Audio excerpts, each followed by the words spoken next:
7 मई को भारत बड़ा फैसला ले सकता है, यह बड़ी खबर आ रही है। पाकिस्तान पर बहुत बड़े एक्शन के संकेत मिल गए हैं। यह बहुत बड़ी खबर आपको बता रहा हूं और आज की सबसे बड़ी खबर आपको बता रहा हूं क्योंकि पाकिस्तान पर बहुत बड़े एक्शन के संकेत इसलिए मिल रहे हैं क्योंकि एक तरह से वॉर का, युद्ध का सायरन बज चुका है। इस वक्त की बहुत बड़ी खबर, पाकिस्तान पर एक्शन के बीच देश भर में मॉक ड्रिल होगी। 7 मई को राज्यों को मॉक ड्रिल का निर्देश दे दिया अमित शाह के गृह मंत्रालय ने राज्यों को मॉक ड्रिल करने का निर्देश दिया है। और सबसे बड़ी बात कि 1971 के युद्ध के बाद यह पहली बार होगा कि इस तरह की मॉक ड्रिल हो रही है। आप सोचिए क्यों मैं कह रहा था कि वॉर का सायरन बज गया है क्या? क्योंकि गृह मंत्रालय का कई राज्यों को यह कहना कि बॉस अपने नागरिकों के साथ मॉक ड्रिल कीजिए, ये 1971 के बाद अब हो रहा है।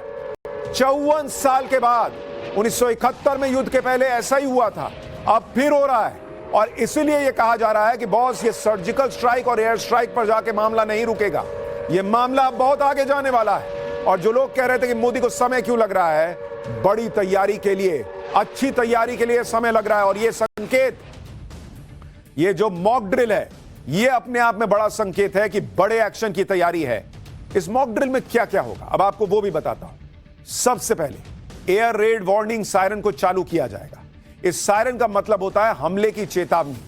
मॉक ड्रिल में नागरिकों और छात्रों को सिविल डिफेंस के लिए प्रशिक्षित किया जाएगा, यानी हमले की स्थिति में खुद को कैसे बचाना है या आसपास लोगों को कैसे बचाना है, इसकी जानकारी दी जाएगी। इतना ही नहीं, क्रैश ब्लैकआउट की स्थिति में क्या करना है यह भी बताया जाएगा। हमले के दौरान लाइट बंद करने और क्या क्या उपाय करने हैं इसके बारे में बताया जाएगा। महत्वपूर्ण प्रतिष्ठानों को जल्द से जल्द छिपाने की व्यवस्था की जाएगी। प्लांट्स और जरूरी जगहों को दुश्मनों से बचाने के लिए उन्हें कैसे जल्द से जल्द छिपाया जाए यह भी बताया जाएगा। हमले के वक्त इवैक्यूएशन प्लान क्या होगा, लोगों को इसका अपडेट दिया जाएगा और इसके लिए रिहर्सल होगी बाकायदा। और यह बहुत बड़ी बात है कि 1971 के युद्ध के बाद, यानी 54 साल के बाद इस तरह की मॉक ड्रिल भारत में होने जा रही है। पाकिस्तान पहले से ही सदमे में था कि मोदी क्या करने वाले हैं। अब मॉक ड्रिल की खबर बता रही है कि वॉर का सायरन बज चुका है। ये आखिरी लम्हे हैं जब देश को भी तैयार किया जा रहा है, नागरिकों को भी तैयार किया जा रहा है वर्स्ट के सिनारों के लिए कि भाई ये हो गया, वो हो गया, तो आपको पता रहना चाहिए आपको क्या करना है। जैसे भाई एयर स्ट्राइक होती है, सामने वाला भी कुछ कर सकता है, तो रात में अगर ब्लैकआउट करना है ताकि ऊपर से दिखे ही नहीं कि कोई रिहायशी इलाका है, नहीं है, क्या है, वो सारी चीजें जो है वो लोगों को बताई जाएंगी। मॉक ड्रिल में और क्या क्या होने वाला है, सिर्फ नागरिक ही नहीं, सेना भी कैसे ड्रिल कर रही है यह भी आज आपको दिखाऊंगा। लेकिन पहले मॉक ड्रिल की एक झलक देखिए।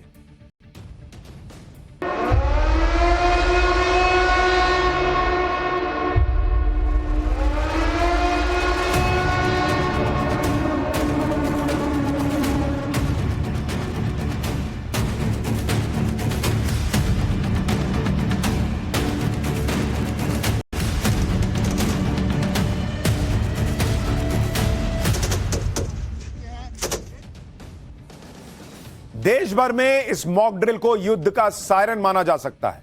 आप यह भी देखिए कि किस लेवल पर गजब की तैयारी चल रही है। आज नागरिकों की सुरक्षा के लिए मॉक ड्रिल के निर्देश आए हैं। उधर तीनों सेना पहले से ही अपनी ड्रिल कर चुकी हैं और लगातार कर भी रही हैं। जैसे अरब सागर में नौसेना युद्धाभ्यास कर चुकी है।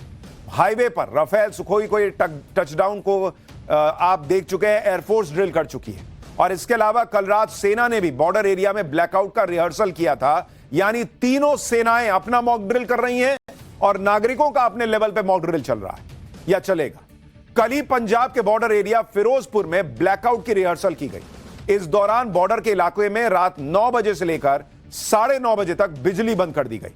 फिरोजपुर कंटोनमेंट एरिया में अंधेरा छा गया। आप देखिए कैसे पूरा अंधेरा हो गया इलाका। यह बॉर्डर का इलाका है फिरोजपुर का।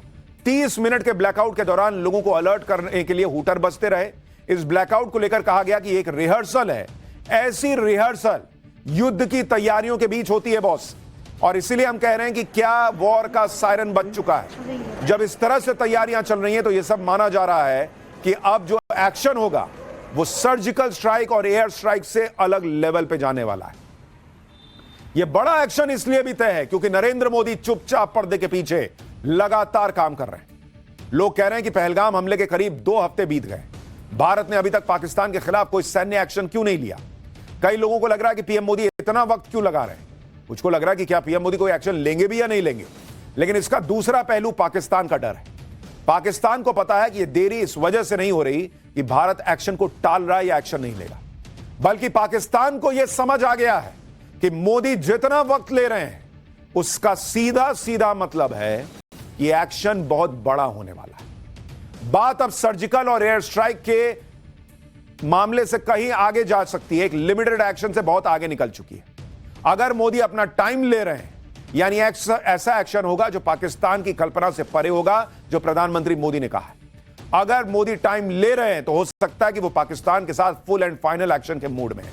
अगर पीएम मोदी टाइम ले रहे हैं यानी एक्शन ऐसा होगा कि पाकिस्तान का टाइम हमेशा के लिए खत्म हो जाएगा और उसे तबाह होते हुए पूरी दुनिया देखेगी। हो सकता है कि पीएम मोदी पाकिस्तान की ऐसी हालत करें कि पाकिस्तान दुनिया के लिए एक मिसाल बन जाए कि जो भारत से उलझेगा उसका अंजाम क्या होगा, जो आतंक को पालेगा उसका अंजाम क्या होगा। यानी कुल मिलाकर पाकिस्तान यही सोच रहा होगा कि मोदी का ज्यादा टाइम लेना ज्यादा बड़ी तबाही की आहट तो नहीं। एक तरह से नरेंद्र मोदी पाकिस्तान को तड़पा तड़पा के मार रहे हैं। भाई उसको नींद नहीं आ रही, उसका बीपी हाई है, कब क्या हो जाए। इधर से उधर जो दौड़ रहा है, सोचिए उसके नागरिकों को कैसे लगता होगा कि हम कैसे दो कौड़ी के देश में रहते हैं यार। मेरा पीएम इधर से उधर दौड़ रहा है कि कोई बचाओ मोदी से, कोई बचाओ भारत से। और वहां की पब्लिक भी अब भारत के साथ मोदी के साथ खड़ी हो रही है, वो भी आगे दिखाऊंगा। लेकिन आप रक्षा मंत्री राजनाथ सिंह का बयान सुनिए, जो कह रहे हैं कि जैसा एक्शन देश चाहता है ना वैसा ही एक्शन पीएम मोदी प्लान कर रहा है। सुनिए। साथियों, एक रक्षा मंत्री के रूप में मेरा दायित्व है कि मैं अपने सैनिकों के साथ मिलकर देश की सीमाओं की सुरक्षा सुनिश्चित करूं। और मेरा यह दायित्व है कि अपनी सेना के साथ मिलकर देश के ऊपर आंख उठाने वालों को मुंहतोड़ जवाब दूं।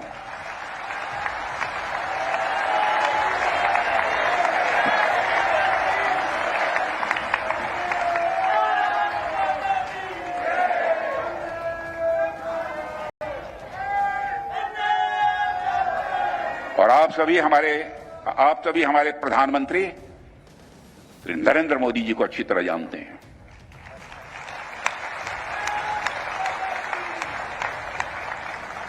उनकी कार्यशैली से भी अच्छी तरह परिचित हैं, उनकी दृढ़ता से भी अच्छी तरह परिचित हैं।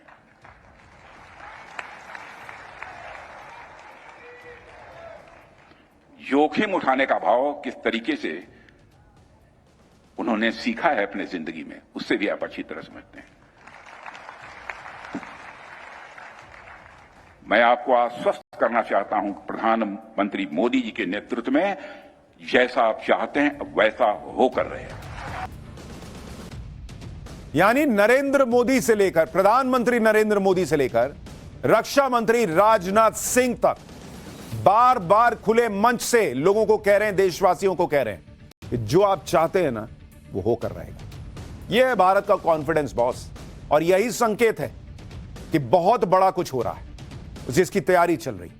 और इस बीच एक और बड़ी खबर आ रही है, पहले आपको वो बता देता हूं। पाकिस्तान से तनाव के बीच बड़ा फैसला हुआ है। ऑर्डिनेंस फैक्ट्री के कर्मचारियों की छुट्टियां रद्द कर दी गई हैं। चंद्रपुर, जबलपुर, ये जो ऑर्डिनेंस फैक्ट्री है, यहां छुट्टियां रद्द कर दी गई हैं। यानी वो फैक्ट्रीज जहां पर असला बारूद बनता है, वहां पर सारे जो एम्प्लॉइज हैं उनको कहा गया है कोई छुट्टी नहीं बॉस। ये एक और बड़ा संकेत कि भारत बड़े एक्शन की तैयारी कर रहा है। उसके पास एक बड़ा भंडार तो है ही असला बारूद का, लेकिन जहां फैक्ट्री में यह सब बनता है उसको भी पूरी तरह से तैयार रखा जा रहा है। सारे कर्मचारियों की छुट्टी जो है वो ऑर्डिनेंस फैक्ट्री में बंद कर दी गई है। आप देखिए कम वक्त में पीएम मोदी कैसे बड़े लेवल की प्लानिंग कर रहे हैं। पिछले 72 घंटे में पीएम मोदी ने जो जो किया है उस पर अगर आप ध्यान दीजिए आपको पूरी पिक्चर समझ में आएगी। शनिवार को PM Modi navy chief admiral Dinesh के त्रिपाठी से मिले, फिर रविवार को PM Modi air chief marshal AP Singh से मिले। आज पीएम मोदी सुबह सुबह डिफेंस सेक्रेटरी राकेश कुमार सिंह से मिलते हैं और उसके बाद वो सीधे अपने दफ्तर पहुंचते हैं पीएमओ, जहां पर 4 घंटे मैराथन मीटिंग चलती है और वहां पर एनएसए अजीत डोभाल भी थे।